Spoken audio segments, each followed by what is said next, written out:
Last Gujarati film સિનેમાઘરમાં release થઈ ગઈ છે. નામ ભલે એનું 31st હોય પણ 10 દિવસ પહેલા રિલીઝ થઈ છે 31st ના. હેલો મિત્રો, હું છું અમિત. તમે જોઈ રહ્યા છો સિનેમા શો પર આજે રિવ્યુ કરીશું 31st ગુજરાતી ફિલ્મનું. આજનો વિડીયો બહુ મહત્વપૂર્ણ થવાનો છે. છેક સુધી લાસ્ટ સુધી જોડાયેલા રહેજો. પ્રણવ પટેલના ડિરેક્શનમાં બનેલી આ ફિલ્મ ક્રાઇમ ડ્રામા ફિલ્મ છે. 2 કલાક અને 25 મિનિટની ફિલ્મ છે. યુએ સર્ટિફિકેટ છે એટલે ફેમિલી સાથે જોઈ શકો છો.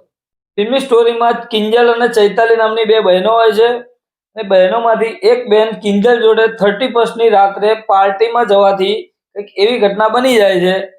ઓલરેડી આપણે ટ્રેલરમાં જોઈ ચૂક્યા છીએ કે સ્ટોરી એની બહેન જોડે બળાત્કાર થાય છે. એના પછીનું જીવન એનું કેવું છે અને કઈ રીતે એની બહેન એ આખા કેસનો સામનો કરે છે.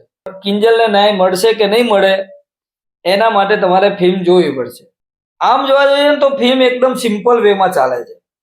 એક્સ્ટ્રા ઓર્ડિનરી નથી. ફિલ્મનો સ્ક્રીન પ્લે સારો છે. તમે ફિલ્મમાં ઇન્ટરેસ્ટ વધે છે. ફિલ્મ ઘણું શીખવી પણ જાય છે અને ચેતવી પણ જાય છે.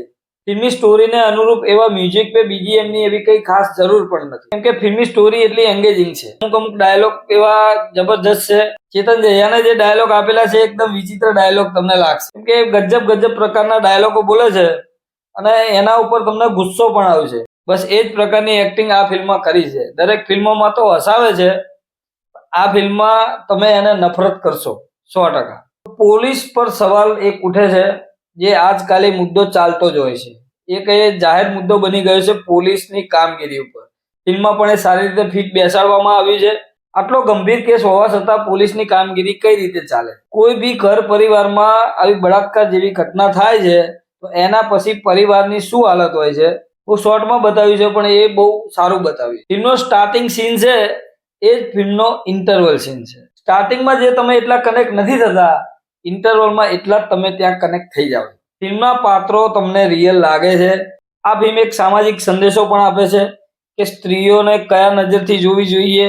મોડર્ન જમાનાની છોકરીઓ પાર્ટીઓ કરે, મજા કરે, બધું જ કરે છે, તો પણ એને આપણે ખરાબ નજરે ના જોવી જોઈએ. બસ આ ફિલ્મ આવું કંઈક કહેવા માંગે છે. વધારે આ મુદ્દા પર મારે નથી કહેવું, એના કરતા આપણે ફિલ્મ વિશે જ ખાલી વાત કરીએ. ફિલ્મમાં ઘણા સારા પાસા પણ છે, અમુક પાસા મને થોડા એવરેજ પણ લાગે. ફિલ્મમાં જે ગુનેગારો બતાવે છે એના જોડે આપણે એટલા કનેક્ટ નથી થતા, કે એની કોઈ બેક સ્ટોરી એવી નથી બતાવી કે એટલા આમ કનેક્શન નથી બનાવી શકતા. સિનેમેટોગ્રાફી થોડી મને નબળી લાગી. કેમેરા વર્ક અમુક જગ્યાએ મને થોડું ઠીકઠાક લાગ્યું. બાકી જોવા જઈએ તો ફિલ્મ વન ટાઈમ વોચ છે. સારી રીતે દેખાડવામાં આવી છે. ડિરેક્ટરને આમાં ધન્યવાદ આપવો પડે કે આવા મુદ્દા પર ફિલ્મ બનાવી છે અને આપણી વચ્ચે રાખી છે. મને તકલીફ એનાથી છે કે દર વિડીયોમાં હું એ કહેતો હોઉં છું કે ગુજરાતી ફિલ્મને શો કેમ નથી મળતા. હવે ફિલ્મને શો એવા દરેક સિનેમામાં એક બે શો છે. ખાસ કરીને તો એક જ છે, બાકી અમુક જગ્યાએ 2-3 શો છે. હવે ગુજરાતી સિનેમાને શો નહીં મળે તો ગુજરાતી ફિલ્મો ચાલશે કેમ નહીં? અને શો પણ મળે તો કયા ટાઈમના? 11 વાગ્યાના, 4 વાગ્યાના, 7 વાગ્યાના, રાત્રે 10:30 પછીના, 9:30, 9, 8, 3, 12 વાગે એવા કોઈ શો જ ફિલ્મના ગુજરાતી ફિલ્મોને મોટે ભાગે નથી હોતા. આનું સોલ્યુશન જલ્દી આવે એટલું સારું છે, બાકી આપણે તો કંઈ કરી શકવાના નથી. ફિલ્મના હવે એક્ટિંગની વાત કરીએ તો સૌથી પહેલા વાત કરીશું પ્રાચી ઠાકરની, કેમ કે એમને એક્ટિંગ ફિલ્મમાં એવી કરીને બતાવી છે. એકદમ રિયલ એક્ટિંગ કરી છે. તમે જોશો ફિલ્મ એટલે ખ્યાલ આવશે. સૌથી બેસ્ટ એક્ટિંગ એમની મને તો લાગી. એકદમ મોડર્ન જમાનાની છોકરી બતાવી છે, પણ એમના ચહેરાના હાવભાવ જોઈ લો અને એમની એક્ટિંગ જોઈ લો અને એમના એક્સપ્રેશન જોઈ લો. બહુ જબરજસ્ત એક્ટિંગ કરી છે અને ખરેખર પ્રભાવિત કર્યા છે. જીતુ કનોડિયાનું કામ પણ બેસ્ટ છે. ફિલ્મમાં પોલીસ ઓફિસરનો રોલ કરે છે. એક એનો ડાયલોગ છે, હવે સીએમ નો ફોન આવશે ને તો પણ નહીં છોડું. બહુ જબરજસ્ત રીતે ડાયલોગ ડિલિવરી એમની પણ છે. શ્રદ્ધા ડાંગરનું કામ પણ અહીંયા સારું છે. ચેતન દહિયાનું કામ જબરજસ્ત છે. એ દરેક ફિલ્મમાં જબરજસ્ત હોય છે. એમના કામ પોલીસ ઓફિસરના રોલમાં આવે એટલે એકદમ આમ ચામ આવી જાય છે એમના કેરેક્ટરમાં. જે જગત ફિલ્મમાં આપણે જોયા હતા ને પોલીસ ઓફિસર, બસ એ પ્રકારના પોલીસ ઓફિસર આમાં છે. જગત ફિલ્મમાં એ સેલ્યુટ મારે એવા પોલીસ ઓફિસર બન્યા હતા.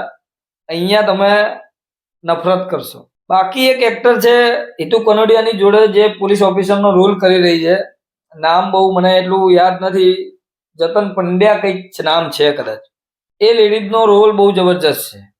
પોલીસ ઓફિસર હિતુ કનોડિયા કરતા પણ એકદમ પ્રભાવિત કરતા હોય એવું લાગે. એક્ટિંગ વાઇઝ ફિલ્મમાં કોઈ જ ખામી નથી. એક્ટિંગ બધાએ સારી કરીને આપી છે. થોડી હજુ ફિલ્મને થોડી ડેવલપ કરી હોત તો ફિલ્મ 100% સારી બની રહેત. કોર્ટરૂમ ડ્રામા પણ ફિલ્મમાં આવે છે અને એક સારો મેસેજ પણ ફિલ્મ આપે છે. ફિલ્મમાં થોડી ખામી છે પણ એવું નથી કે ફિલ્મ જોવાલાયક નથી. ફિલ્મ 100% તમને અંત સુધી પકડી રાખે છે. લાસ્ટ સુધી કહેવાય ને કે એક જ મુદ્દા પર ફિલ્મ ચાલે છે. કોઈ આડી અવડી ક્યાંય વાત જતી નથી. એક જ મુદ્દો પકડીને ફિલ્મ ચાલે છે. એ મુદ્દો ક્યાંય ભટકતી નથી ફિલ્મ. સિનેમા શો તરફથી આ ફિલ્મને 3.5 સ્ટાર. વિડીયો સારો લાગે તો સબસ્ક્રાઇબ કરી લેજો ખાસ કરીને. તો મળીએ મિત્રો નેક્સ્ટ વિડીયોમાં નવી ફિલ્મ સાથે સિનેમા શો પર. ચેનલને સબસ્ક્રાઇબ કરવાનું ભૂલતા નહીં.